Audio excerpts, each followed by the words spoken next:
అనా ఈ black magic, హ్మ్. తాంత్రిక పూజలు అండ్ ఇవన్నీ మీరు చాలా క్షుణ్ణంగా చూపించారు. ఇన్ఫ్యాక్ట్ చెప్పాలంటే అది భయపెట్టేలాగా కూడా చూపించారు. హ్మ్. ఓకే, అది కూడా థ్రిల్లింగ్ ఫ్యాక్టర్ మన సినిమాటిక్ నాలెడ్జ్లో మీరు చూపించారు. దీని గురించి యూజువల్గా స్టోరీ రాసేటప్పుడైనా కానీ ఏదైనా ఒకటి ఎలిమెంట్ అనేది కూడా మన రియల్ లైఫ్లో ఎక్కడో ఒక చోట టచ్ అయ్యి ఉంటేనే మనం ఆ స్టోరీకైనా కానీ ఆ పాయింట్ అనేది కూడా వచ్చి మనం రాయగలుగుతాం. అలా మీ లైఫ్లో ఏదన్నా ఉందా? అంటే ఉందా అంటే వినటమే. మ్మ్. ఇప్పుడు నాకు పర్సనల్‌గా ఏమీ జరగల. మ్మ్. ఇప్పుడు నేను కూడా బ్లాక్ మ్యాజిక్ నేనేదో భయపెడుతూ చూపించానంటే నేను భయపెడుతూ ఎక్కడా చూపించలా. మ్మ్. చేతబడని పేరు చెప్పా అంతే. ఆ పేరుకే భయపడుతున్నారు. రియల్ అంటే లిటరల్లీ ఊర్లో చేతబడి అంటే వాళ్ళకి కామన్ అయిపోయింది. నిజంగా అది ఉందని వాళ్ళు బిలీవ్ చేసేస్తారు. అంటే మీకు ఎక్కడైనా అంటే విన్న సందర్భం ఏదైనా కానీ స్కేరీగా అనిపించింది ఏదైనా ఒకటి ఉందా? స్కేరీగా అనిపించిందంటే నేను అదే సినిమాలో పెట్టేశాను. మా తాతయ్య చిన్నప్పుడు చెప్పేవాడు. వాళ్ళ ఫ్రెండ్ ఉండేవాడంట. వాళ్ళ తాతయ్య వాళ్ళ ఫ్రెండ్. వాడు తాత కలిసి చదువుకునేవాళ్ళు. హాలిడేస్‌లో వాళ్ళ నాన్న దగ్గరికి వెళ్ళేవాడంట. వాళ్ళ నాన్న వేరే ఊర్లో ఉంటారు. ఆయన చేతబడులు చేసేవాడు. సో వాళ్ళ నాన్నకి ఎప్పుడైనా తిప్పి కొట్టేవి ఏమైనా ఉంటే మిడ్‌నైట్‌లో హెల్ప్ చేసేవాడంట ఆయన. ఆయన ఏంటంటే ఎప్పుడన్నా ఒక మట్టితో బొమ్మ చేసి దాన్ని తీసుకెళ్ళి ఏట్లో కలిపేయాలి అంటారు సంథింగ్ నియర్. ఆ ఏట్లో కలిపేసేటప్పుడు ఎదురెవరు రాకూడదు. ఎదురొస్తే ఈయనకి తిప్పి కొట్టేస్తుంది. సో ఈ పిల్లోడు ఏం చేసేవాడు, సైకిల్ తొక్కుంటూ వెళ్ళిపోయి ఎవరన్నా ఉంటే బయట కూర్చున్న వాళ్ళు లోపలికి వెళ్ళండి మీరు ఇటు రావద్దంటే ఊర్లో వాళ్ళు కూడా హెల్ప్ చేసేవాళ్ళు. సో ఆ సీన్ నాకు చిన్నప్పుడే మా తాత చెప్పాడు. అది నేను పొలిమేర 1లో పెట్టేశాను యాజ్ ఇట్ ఈస్గా. అది నాకు భయంకరంగా అనిపించింది. లేడీ గెటప్ వేసుకుని అదే ఒక అమ్మవారు గెటప్ వేసుకుని వెళ్తారంట లేడీ గెటప్లో. సో లేడీ గెటప్లో ఒకడు ఎవడో అలా వెళ్తూ ఉంటే, ఒక అబ్బాయి లేడీ గెటప్లో వెళ్తూ ఉంటే వాళ్ళ పిల్లోడు కిందకి వెళ్ళి ముందుకు వెళ్ళి సైకిల్ తొక్కుంటూ వెళ్ళిపోయి అందరినీ వెనక్కి వెళ్ళడం అని చెప్పేసి వాడు అట్నుంచి అటు వెళ్ళిపోతాడు. వాడు వెనక్కి రాకూడదు, మళ్ళీ వాడు ఎదురవుతాడు కదా, ఆడు వెళ్ళిపోతాడు అట్నుంచి అటు, ఇంకో దారిలో ఇంటికి వచ్చేవాడు అంటాడు. సో ఇవన్నీ మా తాత చిన్నప్పుడే చెప్పాడు నాకు.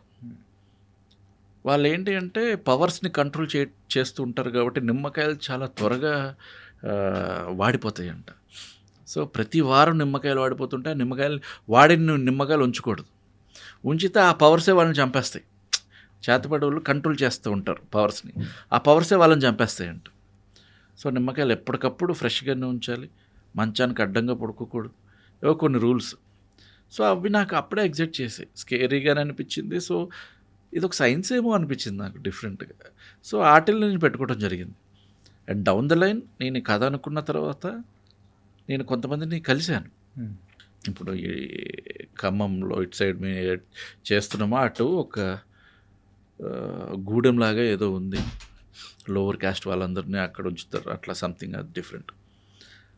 ఒకటి ఏంటంటే బ్లాక్ మ్యాజిక్ లోవర్ క్యాస్ట్ వాళ్ళు చేస్తారని ఉంది అసలు సమాజంలో. అందరూ అది నిజం కాదు, అది ఎవరన్నా చేయొచ్చు, కానీ వాళ్ళు ఎక్కువ చేస్తారనేది ఏదో ఒక సంథింగ్ ఒక పేరుకుపోయింది అందరిలో బ్రెయిన్లో.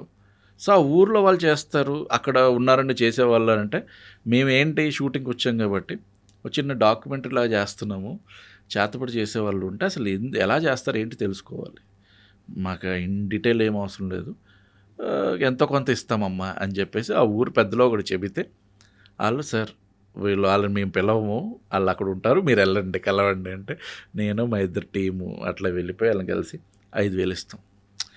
అంటే కొంతమంది షో ఆఫ్ చేసిన వాళ్ళు ఉన్నారు, కొంతమంది భయపెట్టిన వాళ్ళు ఉన్నారు.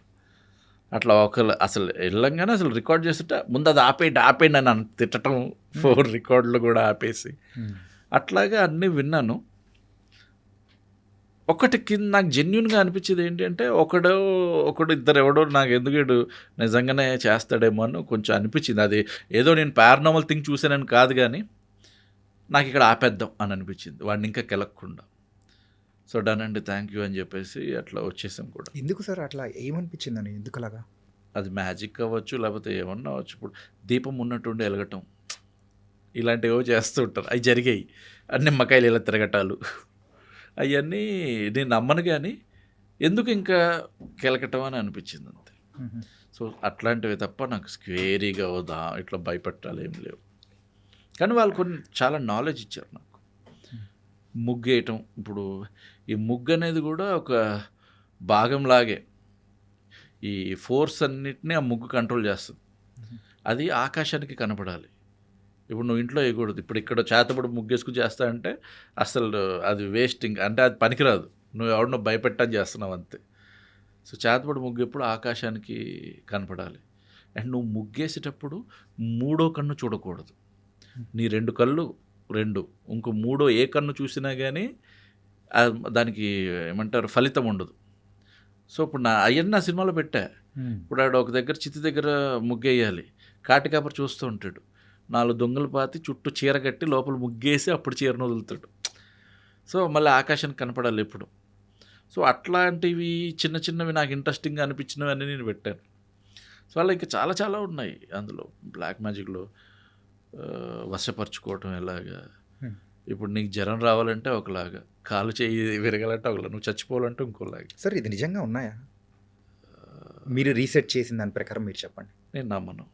ఓకే, అంతే. హెన్స్ ప్రూవ్డ్ అయితే ఇప్పుడు అది ఫ్యాక్ట్ అవుతుంది.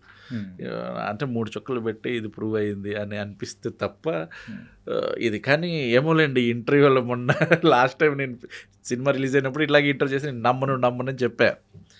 ఒక ర్యాండమ్ కాల్ ఎవరో వచ్చింది, ఫోన్ చేసి సార్ పొలిమేర చాలా బాగుంది సార్ అన్నాడు. ఓకే గుడ్ అన్నట్టు నేననే చూసాను సార్, ఇది అదిరిపోయింది అలా ఇలా చెప్పాడు.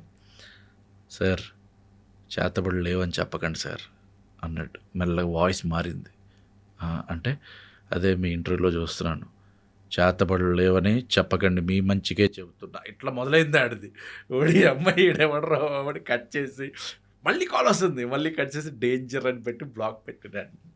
మీరు డేంజర్ అని పెట్టారా? నేను డేంజర్ అని పేరు పెట్టుకుని బ్లాక్ చేస్తాను. ఓకే, అంటే మంచిగా ఇప్పుడు హాయ్ అన్న బాగున్నావా అది ఇదని అన్నా అని మారిపోయింది అనుకో వాయిస్. ఈడు ఇప్పుడు ఎక్కడ తంతాడో అని భయం వేస్తుంది కదా. నాకు అదే భయం వేసింది. అంటే మెచ్చుకుంటూ వాడు యూటర్న్ తీసుకున్నాడు. అంటే అప్పటికి నేను ఎక్కడో 2 ఇంటర్వ్యూలో చెప్పినట్టున్నాను. అంటే నేను బేసికల్ నేను నమ్మను, లేవండి అవి అని అనే చెప్పాను. ప్రీవియస్ మనం మాట్లాడుకునేటప్పుడు. ఇప్పుడు అది నన్ను అట్లాంటివి నాకు జరగడంతో సరే వీటి గురించి టచ్ చేయను అనుకున్నా అంతే. ఇప్పుడు నా ఒపీనియన్ అడుక్కోవాలి. ఆబ్వియస్లీ నిజంగా ఉన్నాయి అనుకోండి, అది ఎందుకులేండి ఇవన్నీ చెప్పటం కూడా, మళ్ళీ అందరూ మిస్లీడ్ అయిపోవటం అట్లా జరుగుతూ ఉంటుంది. అన్న ఇది ఈ స్టోరీ రాసేటప్పుడు ఇంకా కొన్ని పాయింట్స్ ఏదన్నా యాడింగ్ చేసుకునేటప్పుడు బుక్స్లోంచి రీసెర్చ్ చేసిన సందర్భాలు ఏమైనా ఉన్నాయా? ఇప్పుడు బుక్ అంటూ ఏముంటుంది చెప్పండి, బుక్స్ కాదు కానీ అంత గూగులే మనకి బుక్స్ని రిఫర్ చేస్తుంది. ఇప్పుడు ఆ రిఫరెన్స్